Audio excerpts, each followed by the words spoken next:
नमस्कार, तपाईलाई हार्दिक स्वागत गर्छु युट्युब च्यानल वापाज कर्नरको वापाज रिपोर्टमा। वापाज रिपोर्टमा हामी तपाईलाई धरानमा भइरहेको काव्य कला कोलाज 2082 को बारेमा बताउने छौं। वैशाख 12 र 13 गते कृष्ण पाखरिन स्मृति प्रतिष्ठानले धरानमा साहित्य र चित्रकलाको सम्मेलन गरेर 2 दिनको काव्य कला कोलाज आयोजना गरिरहेको छ। काव्य कला कोलाज 2082 मा के गरिन्छ त? यही विषयमा तयार पारेको रिपोर्ट अबको बसाइमा।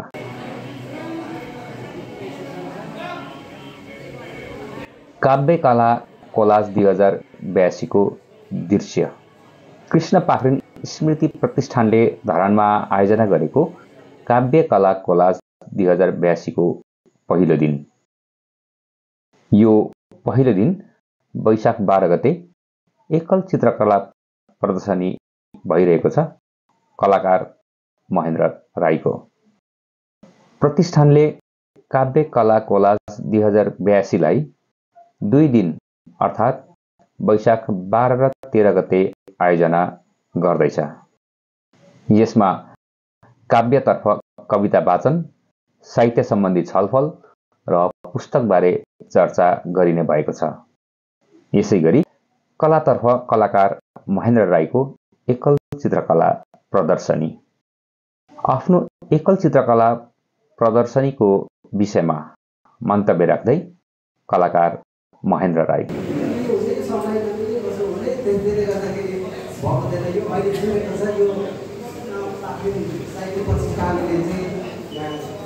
समयमा ठ्याक्कै जुरेको छ र यो अर्को कुरा के पनि मलाई यो मेरो सौभाग्य हो भन्छु।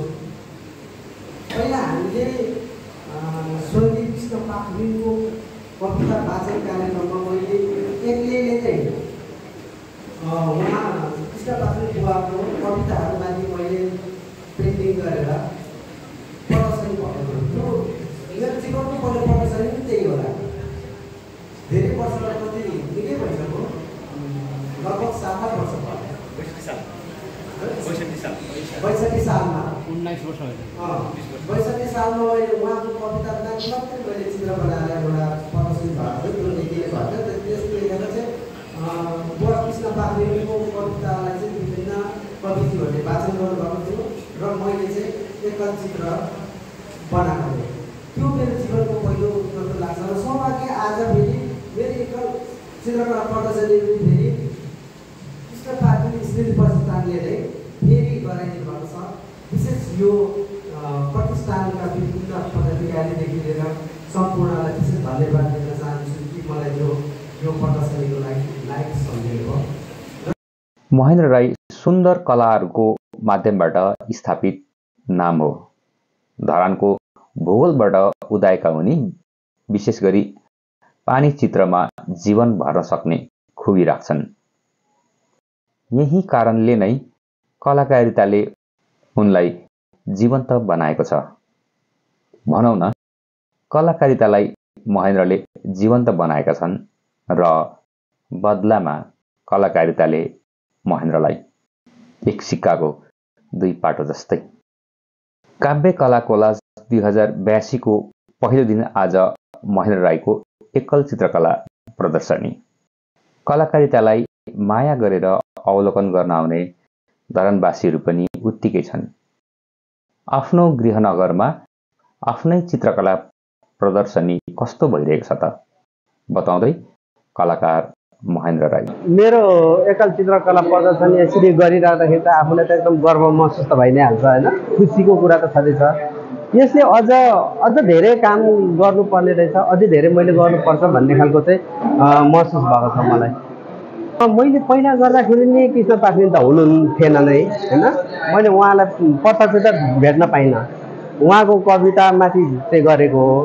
आज फेरि त्यही संयोग, यो फेरि आज कृष्ण पाखरिन साहित्य प्रतिष्ठानले नै आज मेरो यो एकल एक्जिबिसन गराइदिनु भएको छ। त्यसले गर्दाखेरि म एउटा खुसी छु, सौभाग्य पनि हो जस्तो लाग्छ, एउटा संयोग पनि मिले होला जस्तो लाग्छ। मेरो दुईटा कार्यक्रम भयो, दुईटै कार्यक्रम चाहिँ कवि कृष्ण पाखरिनसँग जोडिएको छ।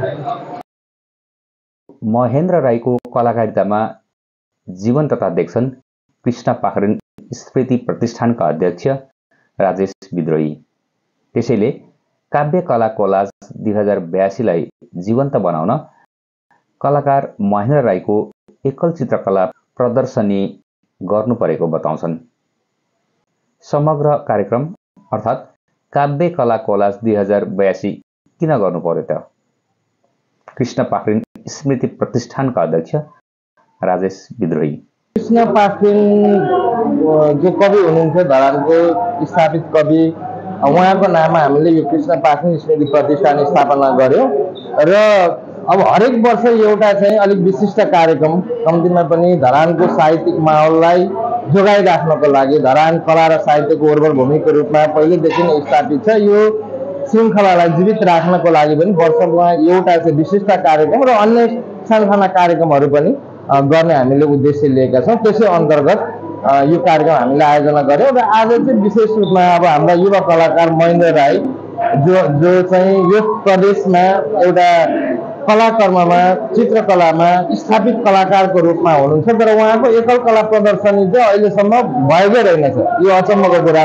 अनि यो वास्तवमा उहाँको पहिलो एकल कला चित्रकला प्रदर्शनी पनि रहेछ। अनि उहाँलाई हामीले सार्वजनिक गर्नुपर्छ, उहाँका चित्रहरूलाई चाहिँ बाहिर ल्याउनुपर्छ भन्ने उद्देश्यले पनि हामीले कार्यक्रम गर्न आवश्यक ठान्यौँ। काव्य कला कोलाज कार्यक्रम साहित्य र चित्रकलाको संयोजन हो। साहित्य र चित्रकला दुवैले समाजको चित्रण गर्छ। यसैले कृष्ण पाखरिन स्मृति प्रतिष्ठानले दुवैको संयोजन गर्न यो कार्यक्रमको आयोजना गरेको हो। कृष्ण पाखरिन साहित्य लेखनमा स्थापित नाम भएकोले प्रतिष्ठानको आयोजना हुने कार्यक्रममा साहित्य त हुने नै भयो, त्यसमा कलाकारिता थप्दा दुई चिजको संयोजनले नयाँपन दिने भएकोले पनि काव्य कला कोलाज कार्यक्रम जुर्यो। काव्य कला कोलाज 2082 मा के कार्यक्रम छन् त बताउँदै कृष्ण पाखरिन स्मृति प्रतिष्ठानका अध्यक्ष राजेश विद्रोही। आज चाहिँ यही एकल चित्रकला प्रदर्शनी मात्रै हो। महेन्द्र राईका चित्रहरू आज र भोलि प्रदर्शनीमा रहनेछन्। अनि भोलि चाहिँ 3वटा कार्यक्रमहरू छन्। अब हामीले काव्य कला कोलाज भनेका छौँ। आज चाहिँ कलामा हामीले यो दिन बिताउँछौँ, कलामै समर्पित गरेका छौँ। भोलि चाहिँ काव्य अन्तर्गतका कार्यक्रमहरू छन्। त्यसमा पनि हामीले बालबालिका, युवा र समाजलाई जोड्ने गरी कार्यक्रम गरेका छौँ। भोलिका 3वटा कार्यक्रम चाहिँ हामीले पहिलेदेखि नै गरेका बालबालिकाका कविताहरूबाट हामीले 10वटा उत्कृष्ट कविता छानेका छौँ। ती बालबालिकाले कविता वाचन गर्नेछन् अनि ती कवितामाथि 2 जना वक्ताले बोल्नुहुनेछ, डाक्टर तुलसी गौतम र टीका आत्रेय। अनि त्यसपछि अर्को सेसनमा चाहिँ हामीले धरानमा कविता भन्ने विषयमा विमर्श कार्यक्रम राखेका छौँ। धरान पहिलेदेखि नै कविताको लागि चिनिएको सहर भए पनि पहिले र अहिलेको तुलना गर्दा के फरक छ त? केही त फरक होला। अहिले प्रविधि नयाँ छ, अर्कै कार्यक्रमका ढाँचाहरू फेरिएका छन्। अनि पहिले र अहिलेमा कविताको परिवेशमा के अन्तर छ धरानमा, यो विषयमा बोल्नको लागि हामीले 3 जना वक्तालाई अनुरोध गरेका छौँ। प्राध्यापक डाक्टर टङ्क प्रसाद नेउपाने, अनि हर्ष सुब्बा अनि कमला लिम्बू, 3 जना वक्ताहरू हुनुहुन्छ। त्यसपछि अन्तिम सेसन चाहिँ भोलि सकुन आँसुको अहिले भर्खरै एउटा काव्यकृति बाहिर आएको छ, नवयुगकी सुनिमा भन्ने, त्यसमा परिचर्चा कार्यक्रम छ। त्यसमा 2 जना वक्ता हुनुहुन्छ, डाक्टर दीपक नेउपाने र लक्ष्मी रुम्बा, उहाँहरूले बोल्नुहुनेछ। काव्य कला कोलाज 2082 मा कलाकार महेन्द्र राईको चित्रकला प्रदर्शनीमा मात्र होइन, चित्रकलालाई खरिद गर्न सकिने व्यवस्था पनि गरिएको छ। कलाकार महेन्द्र राईका अनुसार न्यूनतम 3000बाट सुरु भएको चित्रकला बढीमा 20,000 सम्मको रहेको छ। सबैभन्दा बढी मूल्य रहेको चित्र किरात राई समुदायको सांस्कृतिक बिम्ब झल्किने चित्र रहेको छ, जसको मूल्य 20,000 तोकिएको छ। सबैभन्दा बढी मूल्य रहेको सो चित्रको बारेमा बताउँदै कलाकार महेन्द्र राई। एउटा सांस्कृतिक कुराहरू छ, यहाँ कल्चरको कुराहरू छ हैन। त्यसले गर्दाखेरि यो मैले चाहिँ आफू राई भएको कारणले राई कल्चर संस्कृतिलाई चाहिँ सांस्कृतिक गरगहनादेखि वेशभूषादेखि लिएर हाम्रो कुराहरूलाई चाहिँ मैले यसमा चाहिँ देखाउनु खोजेँ, रियलिस्टिकमा देखाउनु खोजेको यो। त्यसले गर्दाखेरि हामीले यो चिजहरूमा चाहिँ गर्व गर्नुपर्छ भन्छु म चाहिँ, आफ्नो सांस्कृतिक कुराहरूमा चाहिँ गर्व गर्नुपर्छ भन्ने लाग्छ। त्यसले गर्दाखेरि मैले चाहिँ यो चिज बनाएको। काव्य कला कोलाज 2082 मा धेरै चित्रहरू प्रदर्शनीमा राखिएका छन्। कलाकारको लागि आफ्नो कृति सबै प्रिय हुने त भइगयो नै, तथापि यी मध्ये केही चित्रलाई कलाकार महेन्द्र राईले विशेष मानेका छन्। विशेषताको आधारमा आफूलाई मन परेको चित्रको बारेमा बताउँदै कलाकार महेन्द्र राई इन्डियाको हिमाचल प्रदेशको यो के अरे धर्मशालामा मैले बनाएको पेन्टिङ हो। यो किन मलाई महत्त्वपूर्ण लाग्छ भनेदेखि यही पेन्टिङले मैले थुप्रै राष्ट्रहरू थियो, मङ्गोलिया, चाइना, इन्डिया, विभिन्न राष्ट्रको आर्टहरूमा बेस्ट वाटर कलर आर्ट यसले पाएको हो यो पेन्टिङले। त्यसले गर्दा त्यतिखेर म बेस्ट वाटर कलर आर्टिस्टको एवार्ड पनि मैले चाहिँ हिमाचल प्रदेशमा जितेको थिएँ। त्यसले गर्दाखेरि यो आर्ट मलाई विशेष एउटा लाग्छ। यो चाहिँ हामीलाई जुन एउटा हाम्रो एक्जिबिसन गर्ने त्यो के अरे हलको एरिया थियो, त्यो एरियाबाट तल देखिने भ्यू हो कि यो, तल त्यहाँबाट देखिने भ्यू। अनि त्यहाँदेखि हामीलाई फिल्ड वर्कको लागि चाहिँ अब तपाईँहरूलाई जे मनपर्छ त्यो ठाउँको तपाईँहरू बनाउनुहोस् भन्दाखेरि चाहिँ मैले धेरै टाढा नगइकन त्यही डिलबाट तलको त्यो फाँटलाई मैले देखेँ, मन पऱ्यो कि, अनि मैले त्यतिखेर बनाएको पेन्टिङ हो यो। धरान साहित्य र कलाको लागि उर्वर भूमि भए पनि यो क्षेत्र केही वर्ष यता अलि न्यास्रिएको छ।